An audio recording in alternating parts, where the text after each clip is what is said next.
乌军偷鸡纯属无奈之举，换来的却是意外收获。简单总结乌军最近1个月内比较典型的战绩，先是摧毁俄军图 2M3 轰炸机、1276运输机，然后是摧毁 S300 以及 S400 防空导弹系统、登陆舰等等。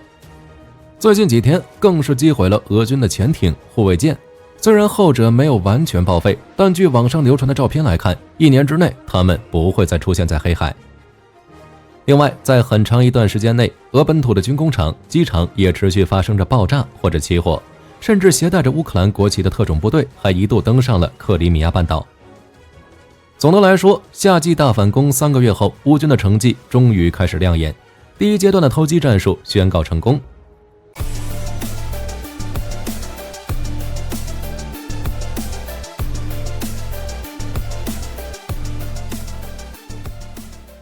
什么叫偷鸡呢？字面意思可以理解，小偷和鸡的主人属于2种不同的实力代表。也就是说，当小偷不能和鸡主人正面对抗的时候，他只能通过偷来得到这只鸡。就拿乌克兰来说，他此前和俄军军事实力并非一个平台，想要鸡只能靠偷。这里火力军想说明一点，如果乌克兰的实力大于俄军，那么可能就会换成俄军来偷鸡了。此处的偷指的是实力悬殊的处境对立，并没有任何暗示的意思。我们继续，乌克兰此前1个多月大量充斥着偷鸡战术，就是悄悄进入俄罗斯境内，大肆摧毁目标。这种战术有没有用呢？当然有用。俄军的鸡被偷次数多了，那么自然会恼羞成怒，丧失理智，甚至是自乱阵脚。而乌军则会因为屡屡得手，士气大涨。如此态势发展下去，会发生什么？想必不用火力军多说了吧。这不，就在9月16号，也就是本期节目发稿的头一天，乌军全歼俄第72旅，共计4000余人。在9月14日的战斗中，乌克兰部队从南北西3个方向发起进攻，成功把俄军压制到了铁路以东。这是俄罗斯军队第3次放弃安德烈夫卡，乌克兰军队第2次进入该地区。此前在这个地方驻防的是4000名俄军组成的俄罗斯联邦第72旅，现在他们已经不复存在了。乌克兰官方将安德里夫卡解放之战称为闪电行动，在2天之内，第3旅消灭了敌方的旅级侦察负责人、3个战斗单位以及第72旅剩余的几乎所有步兵。对于乌克兰来说，这是一次久违的常规战大捷，但很少有人知道，在此之前支撑乌军士兵顽强抵抗的正是那一次次成功的偷鸡。从近3个月乌军整体的战线推进来看，结果其实很不理想。无论是北约还是基辅，投入大量资源，经历如此大的消耗，仅仅换来了俄军第1条防线附近的几个村庄。特别是2个月之前，乌克兰的陆上反攻劣势更为明显。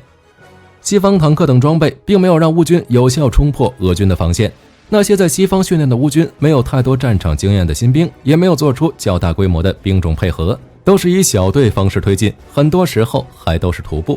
另外，乌军无人机方面的优势逐渐趋于平衡，俄罗斯电子战干扰对乌军原有的作战方式也造成了重大打击。那一时期的乌军可以说面临着很多阻碍，不仅士气变得低沉，甚至还有北约国家开始质疑对乌克兰的军援，具体是哪个国家，这里就不定提了。总之，无论是乌军还是乌克兰政府，都曾陷入低迷。直到最近1个月，乌军重新捡起不对称作战的策略，对俄军目标发起高频率偷鸡，一切才恢复了正常。各类无人机和无人艇的应用，自制或者引进远程打击武器的参与，北约侦察情报系统的支持，这些都是乌军偷鸡战术成功的关键。比如英法2国援助的风暴阴影 SCALP-EG 巡航导弹，射程300公里；乌克兰自研的海王星反舰导弹，可达280公里的射程。这些导弹可以覆盖黑海的大片海域，足以威胁克里米亚诸多目标。北约情报系统会在发现俄军布防漏洞后，将相关信息通报给乌军，乌军再根据需要制定出相应的投击方案等等。从结果来看，乌军的方案还是缜密而细致的，尤其是渗透潜入。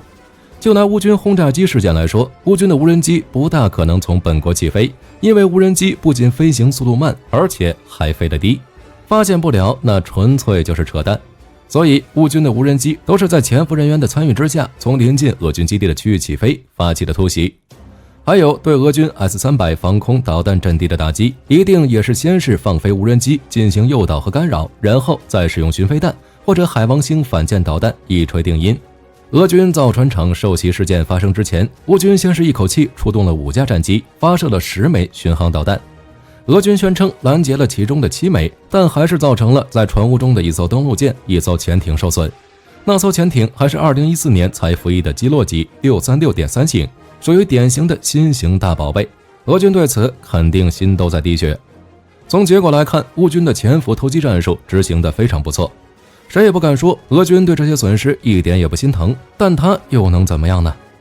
乌军的投机阵地一般都不在前沿，而是在大后方，距离交火地少则100-200，多则600-700公里。这个时候，俄军要么通过同样的手段反制，要么通过前线战斗来进行报复。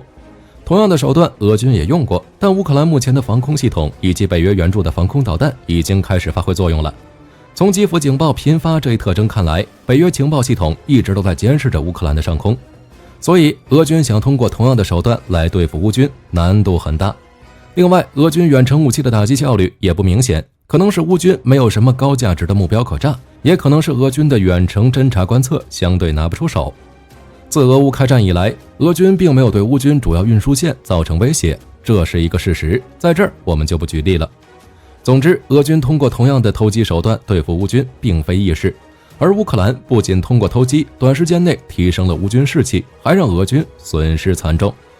如果俄军想要复仇，也只能在战线上下功夫。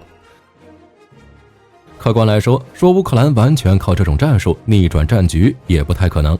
这种战术本身就是因为双方实力的悬殊所催生的另类打法，只是从目前的战场态势来看，这种不对称策略是目前乌克兰对抗俄罗斯的最佳选择。在战场上硬刚，即使有西方支持，乌军的规模和人数也扛不起，但利用投机战术，乌克兰最起码可以达到4种效果。首先是利用远程导弹围堵克里米亚，此前乌军从扎波罗热州往南路上推进受阻，那么远程攻击无疑成了最佳选择。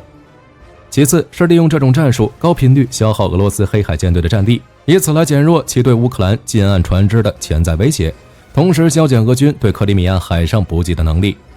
第三，乌军可以利用投机战术的优势和俄罗斯打一场心理战，向俄罗斯人民说明特别军事行动是错误的，以在俄罗斯总统选举之前制造俄罗斯内部的政治不稳。第四，也是最重要的一点，在上述几个目标推进的同时，利用投机战术分散俄军的注意力，在陆上前线寻找可以迅速反攻的潜在弱点。很明显，这个目的乌克兰已经实现了。这次陆地上的大胜无疑会给乌军和乌克兰政府打上一针强心剂。接下来，乌军会选择继续投机，还是地面乘胜推进呢？火力军觉得，无论怎么选择，投机都不用停下来。如果说俄军偶尔被偷，那只能说大意了。但问题是，俄军在这方面是屡屡吃亏，说明他自身是有问题的。